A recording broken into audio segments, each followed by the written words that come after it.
Good afternoon, YouTube.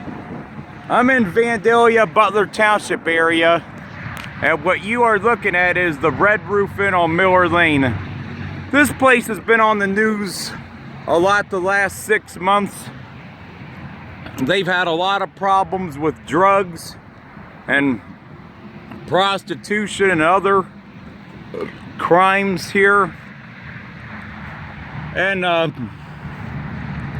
I believe it's just a matter of time before Butler Township declares this a nuisance property and they end up getting it shut down because the police, they are targeting this place now and they're doing raids. They just had a raid over here the other night. So anyway, a few points that I want to make on this video is, typically, I think cities and townships tend to give commercial properties a lot more leeway than they do a residential property on this. You know, where I live at down in Dayton, this is north of Dayton, by the way, right there near I-75.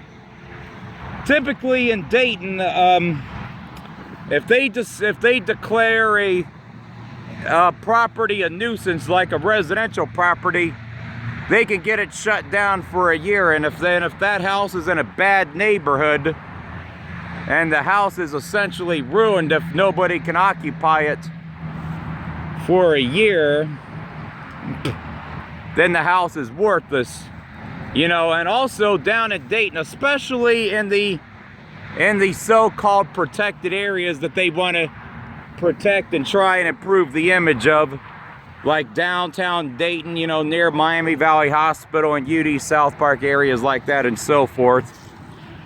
They typically, down in Dayton, will tend to go after a business that they view as a nuisance to get it shut down, whether it's a bar, restaurant, whether it's justly or whether it's unjustly.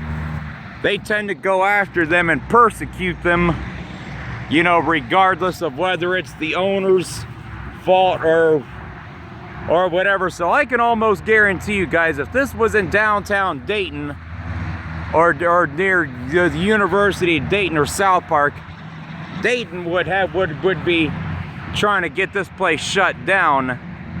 And I am not sure how aggressively Butler Township and Vandalia goes after nuisance properties. I'm pretty sure if this was a residential, they would have had this place shut down. But as I said, I believe cities and townships tend to give commercial properties and businesses a lot more leeway. If there's anybody watching this video, you know, forward this video to anybody you know that's on the city council or township council for Vandalia or Butler Township. I would love to hear their comments on what they do, you know, to go after, you know, nuisance commercial properties like this, because that's what this place has turned into, as a nuisance. It's a shame because the hotel rate is $54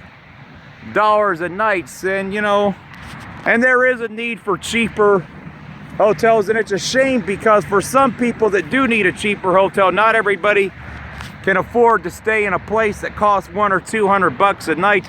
And we do have some nice upscale hotels up that way, and they recently had a drug bust at an arrest. Yeah, they had a drug bust at one of the more nicer hotels up the street. So this may not be limited to just this.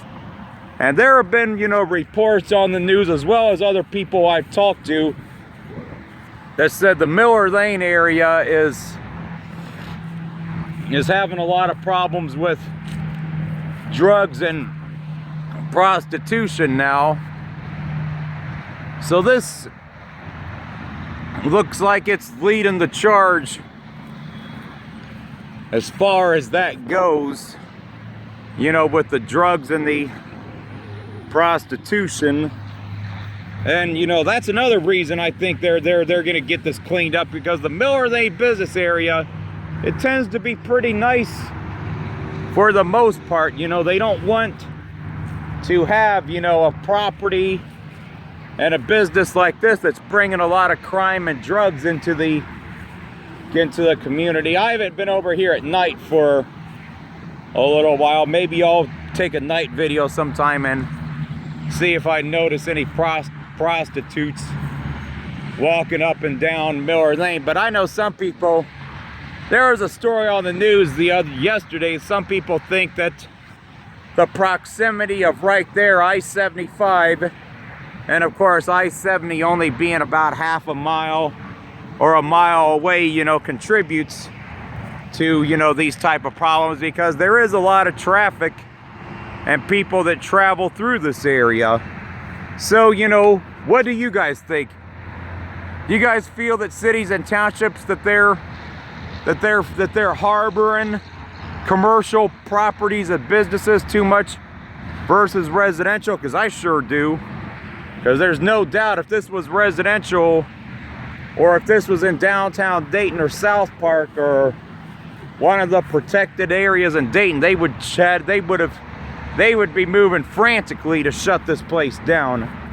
But anyway, I'm pretty positive Butler Township in the next year or two is gonna be trying to get this place shut down, because it's already on the police radar. You know, the police are definitely targeting this place. So anyway, you know, that's going to be it for this one, YouTube. From Butler Township, Vandalia area on Miller Lane, right next to I-75.